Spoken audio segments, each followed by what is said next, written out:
Do you want specific strategies to improve your skill as an artist? Look no further. Hi, my name is Carrie, and today on Artist Strong, we're going to review the book called Peak, written by Anders Ericsson. It's all about expertise and talks about specific strategies we can use to help improve our skills in any discipline. Let's get started.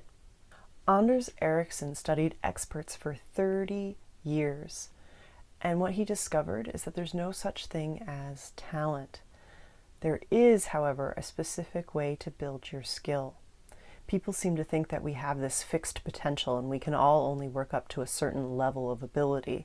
But in fact, his research shows across all kinds of disciplines that this is entirely false.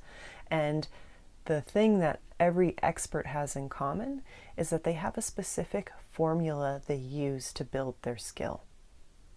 I have a quote for you today from the book. The right sort of practice carried out over a sufficient period of time leads to improvement. So what is this right kind of practice? He calls it purposeful practice or deliberate practice, and there's a bunch of qualities that this kind of practice has. So let's break that down.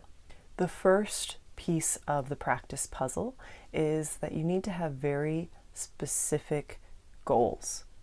What kind of skill do you want to achieve? What level of skill do you want to achieve? What kind of techniques do you want to learn? You should know what you're aiming for so that you can then, which is the second ingredient, build baby steps to help you get there. Once you have those baby steps, you can make focused effort on each smaller step, which will lead you to your larger goal. And all this needs to also have another element, which is the fourth piece. And that is feedback. You have to have feedback from someone who can see your mistakes or see your strengths and weaknesses and help you then create strategies to build on those weaknesses to grow your skill. Feedback is an absolutely necessary part of your practice if you want to build your skill. The last piece of this puzzle is you not only have to practice to build your skill, you have to go outside of your comfort zone. All of these ingredients together are why so few people are experts in their discipline. No one wants to do the focused practice that means boring, repetitive practice to get better at a skill that they are developing. And no one likes being outside their comfort zone. It's uncomfortable. You don't want to be there. You want to be somewhere that feels comfortable. And yet the more you can keep yourself outside of that comfort zone, the more you're going to see growth in your skill. The only reason you stop getting better at your art is because you stop trying to improve. That's the big message and takeaway from today's book, Peak. The only way that experts get better and become expert at their discipline is through this focused practice. Tied to this feedback part of the puzzle, you also need someone who knows techniques that you don't know. Our techniques can limit us, and unless we have a teacher, someone who's ahead of us, and this could be a one-on-one teacher, this could be an online environment, this could be free videos that you find online or even from books, right? You find the resources that have this information, but you need to learn new techniques that help inform your practice to build your skill. And a teacher is a part of that puzzle. Another piece of this expert puzzle I found quite, surprising to be honest, when I read this book was that in addition to this focused, deliberate practice that experts use to build their skill and maintain it and continue to grow it, they also have really strong library of mental representations in their head. So what do I mean by this? It's this idea that they can picture them working with a specific technique really easily and it comes to them comfortably.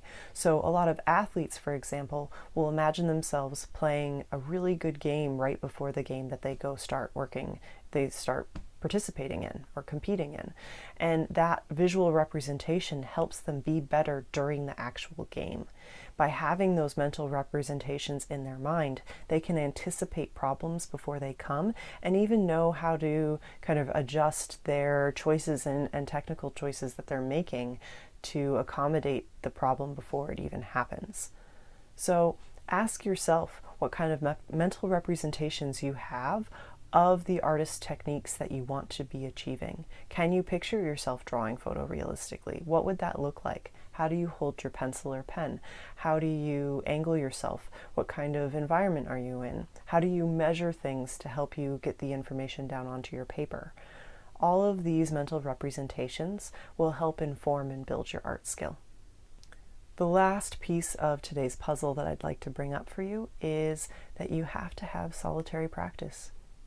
That's another ingredient that all of these experts that Ericsson researched share, is that they made time for solitary practice. Now, I want to be clear here. Part of his goal with this book was to not tell everyone how to become an expert. Not everyone has the time, nor is willing to put in the time needed to become an expert. Expert violinists have to practice for at least 5 to 8 hours a day. Well, not everyone has time for that kind of practice. However, you can still build your skill, and that's part of the point of his book, is that if you're willing to put in even a little bit of focused effort every day, maybe just the 15 minutes that I often encourage people in our community to make time for in terms of art making, if you could put in 15 minutes of focused skill building activity a day, you're going to improve your skill. And that's the point of today's book review, is you don't have to become an expert if you don't want to, but you can reach to improve your skill. And if that's something you really want, then these are the steps you take to get there. Be creatively courageous. Today in the comments below, I'd like you to tell me about one technique or skill that you wish to develop and grow and be better at in the arts, and then outline 3 smaller steps you can take to build and improve that skill. I look forward to seeing what you have to say. I'll give you any support I can in the comments below, so let's get that conversation started. Today's book review, the book Peak, actually inspired me to develop an entire new program, and it's called Better Drawing Bootcamp. I'm using the research from the lessons I've learned in today's video and from the book to develop a research-based program that helps us build our drawing skills. If this sounds like fun to you, or you know that you want to build your drawing skills and you're not quite sure the formula to get there, you don't want to have to build it yourself, then consider joining me and learning more about my program, Better Drawing Bootcamp. I have a 5-day training series that's free that will get you started on drawing and give you more information about the program. All you have to do is sign up below. Thanks for watching, and I'll see you next week.